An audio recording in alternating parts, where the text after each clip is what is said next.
you know? Yeah. What do you got? Like, I think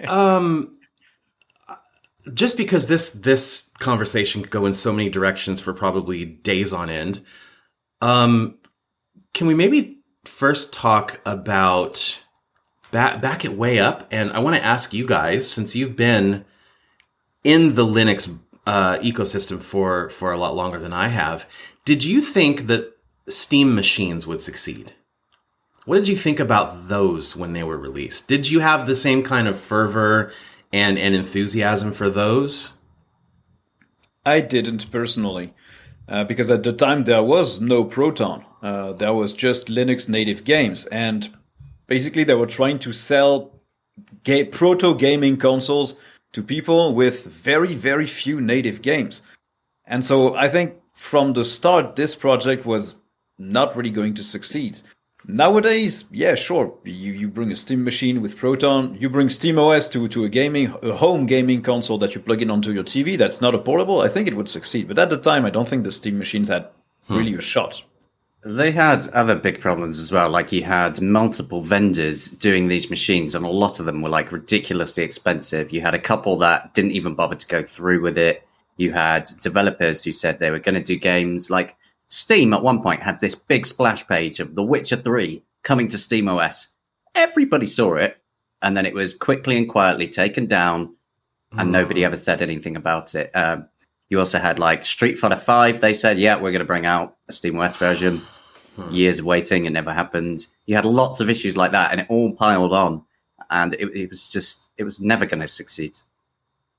Yeah, I really wanted it to succeed. I like when I was talking about it on my channel, like I was like, you know, these are the things that I think you should consider when you want to buy, if you wanted to buy a Steam machine.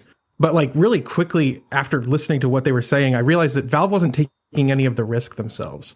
And like that meant that they weren't going to be pushing the success of it. Like they were pushing off all the risk onto the OEMs, and then they were just going to make the software. And like Nick said, they didn't have the games to back up any of it. And so when you tried to when they were trying to sell this thing to the public, everyone was like, well, there's no games. Like I have like less than a quarter of my Steam library on here. And I think that Valve realized that pretty quickly. And that's when they scuttled like a lot of the hype around it, but they never gave up on SteamOS. Like if you look at like the releases, they were releasing SteamOS updates for years after they stopped like pushing the Steam Machine project. Yeah, I think basically they realized that they started at the wrong end of the whole pipeline. They started with the device, the final consumer device, but they didn't have the software to run on it. And so they just dropped the thing, the Steam machines, they just dropped them. They went back to the drawing board. They worked on SteamOS, they worked on Proton. And once they saw that it worked really well, then they renewed their interest in the hardware with the Steam Deck. But they basically, I think, lost probably 2 or 3 years of work just by starting with the Steam machines instead of just beginning with Wine and helping these projects. Maybe they weren't at a point at that point in their, I don't know what I'm saying. Maybe Valve just wasn't at a point where they were comfortable making their own hardware, right? Because at the time they didn't even, they had the Steam controller?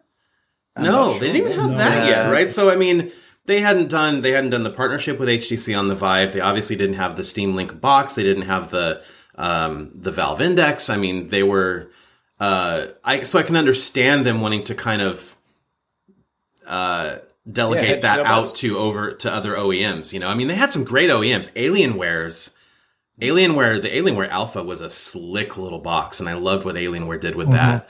Falcon Northwest just had their Tiki, with basically just their Tiki with SteamOS on it instead of Windows. And like, yeah, but a lot of it was like, oh, okay, so I'm saving $50 maybe on this hardware, but I'm getting just a small percentage of my games.